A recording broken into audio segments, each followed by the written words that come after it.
Halo guys, lanjut lagi kita Battle to the Heaven. Mata Xiaoyan sedikit menyipit. Jika ini masalahnya, maka dia harus mengalahkan 3 Panatua Mu dan kemudian melihat apakah sosok hitam klan jiwa itu akan muncul. Pada saat itu kebenaran akan terungkap.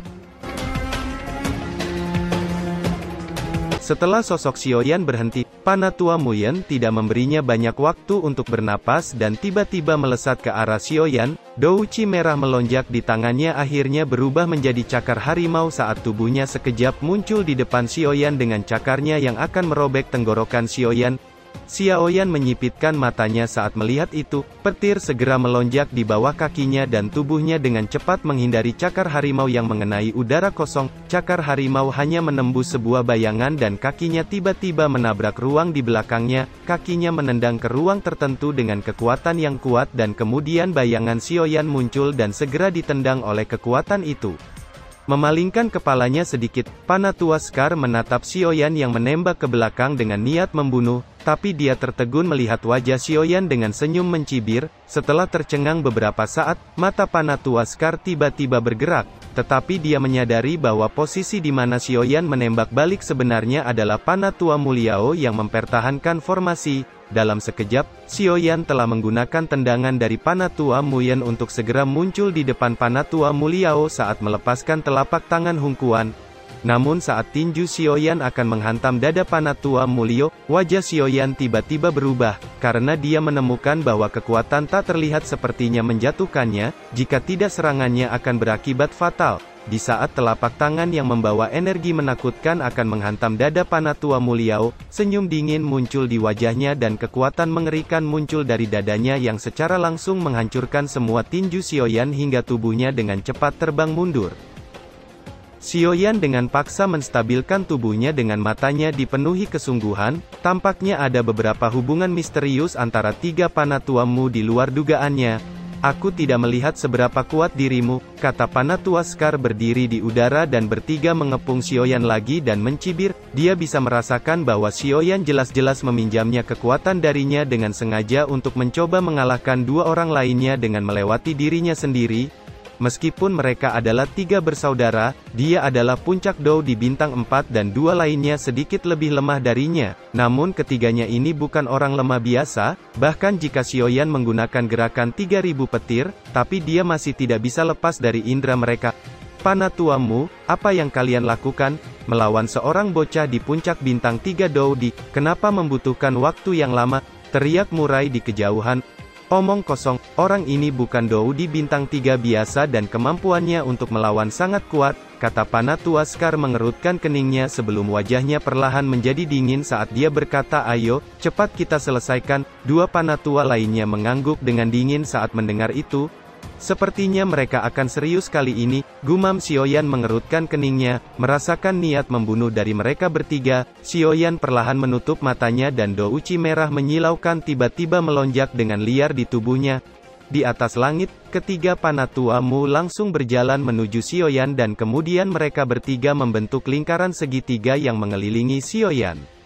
Aku tidak tahu harus berbuat apa. Kalau begitu jangan salahkan kami, kata Panatua Scar dengan dingin. Saat ketiganya mengepung Xiaoyan, douci abu-abu mereka bertiga menjadi semakin pekat dan bergabung. Setelah beberapa saat, pilar cahaya abu-abu yang kuat melesat ke langit. Dikatakan bahwa Panatua klanmu memiliki teknik penyegelan yang sangat langka. Saya tidak tahu apakah itu benar atau tidak, gumam Yusing. Yueru nampak cemas saat mendengar itu. Xiaoyan, aku harap kamu baik-baik saja, gumam Yueru. Melihat pilar cahaya abu-abu yang kuat melesat ke langit, semua anggota klan Yue yang menonton di bawah tiba-tiba merasa sedikit panik, karena cahaya segitiga yang dibentuk oleh formasi dari ketiga Panatua memiliki kekuatan yang kuat. Merasakan energi aneh yang melonjak di sekitarnya, wajah Xiaoyan perlahan menjadi serius. Dia mencoba menggunakan 3000 petir untuk pergi, tetapi menemukan bahwa 3000 petir yang dia gunakan tampaknya ditekan saat ini. Sialan, pikir Xiaoyan yang langsung dikelilingi formasi cahaya segitiga membatasi gerakannya.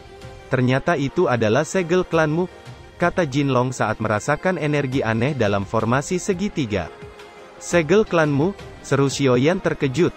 Beberapa orang yang memiliki kemampuan aneh dan orang-orang yang dilahirkan untuk memahami beberapa metode penyegelan, energi yang dikonsumsi oleh penyegelan semacam ini terlalu besar, tidak mungkin untuk menampilkannya dengan satu orang, tidak disangka ketiga Panatua ini bisa melakukannya, kata Jin Long. Ketika cahaya abu-abu berkedip, teriakan rendah Panatua Scar segera bergema di langit. Segel formasi segitiga, segera penjara cahaya segel segitiga semakin mengecil membuat wajah Xiaoyan berubah serius dan segera melepaskan telapak tangan Hongkuan dan menghantam formasi. Namun formasi itu hanya sedikit berfluktuasi, bahkan telapak tangan besar telah ditekan oleh cahaya formasi dan bertahap menyusut saat ruang itu menghantamnya dengan keras hingga hancur. Sial, pilar cahaya ini sebenarnya memiliki kekuatan penyegelan, pikir Xiaoyan terkejut. Setelah menghancurkan telapak tangan besar, cahaya formasi dengan kejam meluncur ke arah Xiaoyan. Tepat setelah sinar segitiga abu-abu berhasil, tubuh Panatua Scar muncul tidak jauh dari Xiaoyan. Namun tepat ketika pilar cahaya melesat ke arah Xiaoyan, api lotus iblis tiba-tiba melonjak dan kekuatan cahaya kecil yang menakutkan langsung ditembakkan ke formasi menyebabkan ruang bergetar beberapa kali sebelum suara retakan muncul dari formasi. Pilar cahaya menembus tubuh Xiaoyan dan kemudian berhenti selama beberapa detik, sementara api lotus iblis di sekitar tubuh Xiaoyan langsung padam. Xiaoyan di langit juga menutup matanya dan dusinya dengan cepat melemah. Berhasil, seru ketiga Panatua Mu saat melihat penampilan Xiaoyan dan tidak bisa menahan kegembiraan. Bawa dia, kata Murai memandang Xiaoyan yang terkulai lemas di langit dan senyum dingin muncul di sudut mulutnya. Sialan, ini tidak baik, gumam Yusing tiba-tiba menghilang. Yusing, beraninya kamu, teriak Murai terkejut saat melihat perubahan yang tiba-tiba ini. Yusing ini sebenarnya mencari masalah besar dengan menyelamatkan Xiaoyan. Kepala Yue, gumam Xiaoyan dengan lemah. Jangan khawatir tentang itu, kata Yusing dengan douci yang kuat segera melonjak di tubuhnya.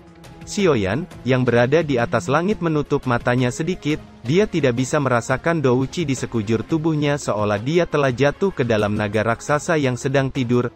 Yusing tua, kamu harus membayar tindakanmu ini, kata Murai dengan kejam. Yusing mengabaikan itu dan kemudian langsung menjangkau untuk meraih Xiaoyan, namun Yusing, yang hanya beberapa langkah dari Xiaoyan benar-benar terhenti selama beberapa detik sebelum kemudian kembali ke klan Yue. Ayah, kata Yueru terkejut, jelas dia tidak tahu apa yang terjadi, namun Yusing hanya mengacungkan jempolnya ke arah Yueru. Bawa dia, kata Murai juga terkejut dengan tindakan tiba-tiba Yusing yang tidak menyelamatkan Xiaoyan. Ketiga Panatua mengangguk dan segera melakukan apa yang mereka lakukan. Murai juga memandang Xiaoyan yang terperangkap di langit sebelum menoleh ke Yusing. Jika itu masalahnya, maka aku tidak akan mengganggumu, aku akan datang untuk berterima kasih padamu lain hari, ayo pergi, kata Murai. Di satu ruangan besar nampak Baisu sedang santai sambil meminum teh. Itu menarik, kekuatan jiwa anak Xiaoyan ini sebenarnya sangat terampil dengan mampu menampilkan klon jiwa, temukan aku berita terbaru tentang Wu Cheng ini, kata Baisu tersenyum sambil menyeruput tehnya. Di sebuah rumah kayu yang gelap, nampak Yusing, Yueru, dan Yubao sedang tertawa, ada seorang pemuda dengan pedang berat di punggungnya. Xiaoyan, katakan padaku bagaimana kamu melarikan diri saat itu? Tanya Yusing tidak bisa menahan keterkejutannya, segel ketiga Panatua klanmu begitu kuat, jadi dia sangat terkejut dengan Xiaoyan. Yusing melanjutkan berkata, aku mendengar bahwa kamu dapat memasuki alam kaisar, begitu memasuki alam kaisar, jiwa tidak akan bisa dihancurkan, bahkan jika jiwa itu dipecah secara paksa, jiwa yang tersisa masih dapat perlahan mengembun dan akhirnya dilahirkan kembali.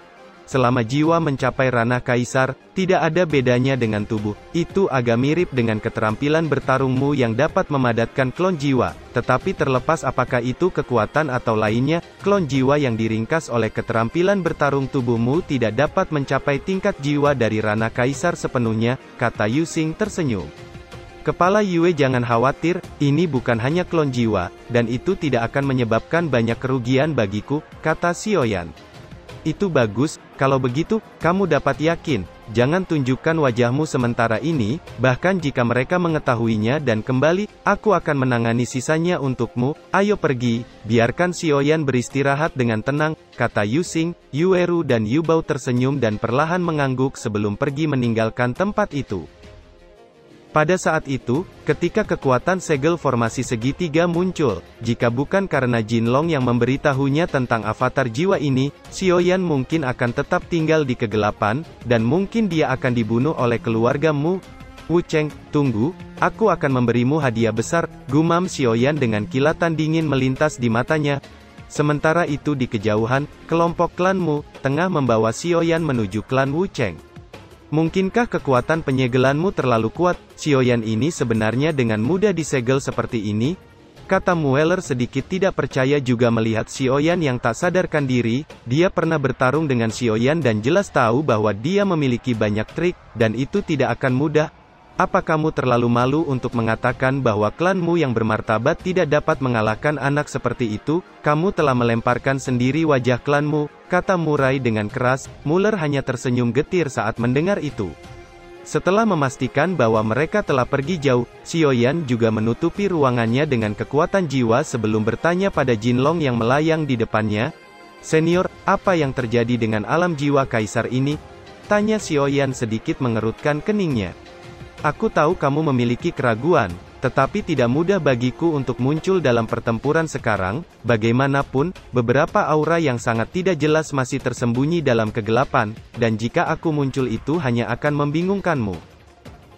Kamu tidak perlu khawatir tentang sisanya, sekarang kamu hanya perlu menunggu King Yuan bangun dan memberinya pil Guben dan kemudian menunggu orang-orang dari Suan Santian datang ke sini untuk menjemput mereka. Sepertinya Wu Cheng memiliki pemikiran lain tentangmu.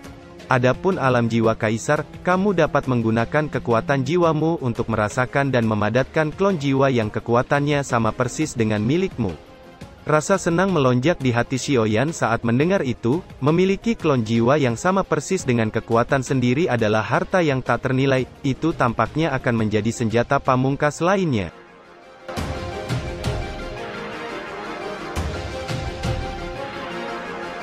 Cerita pun selesai. Nantikan spoiler selanjutnya guys. Buat yang belum subrek, dibantu subrek yo guys, biar jalan terus spoilernya. Buat yang udah subrek, mudahan dilancarkan rezekinya. See you and ciao.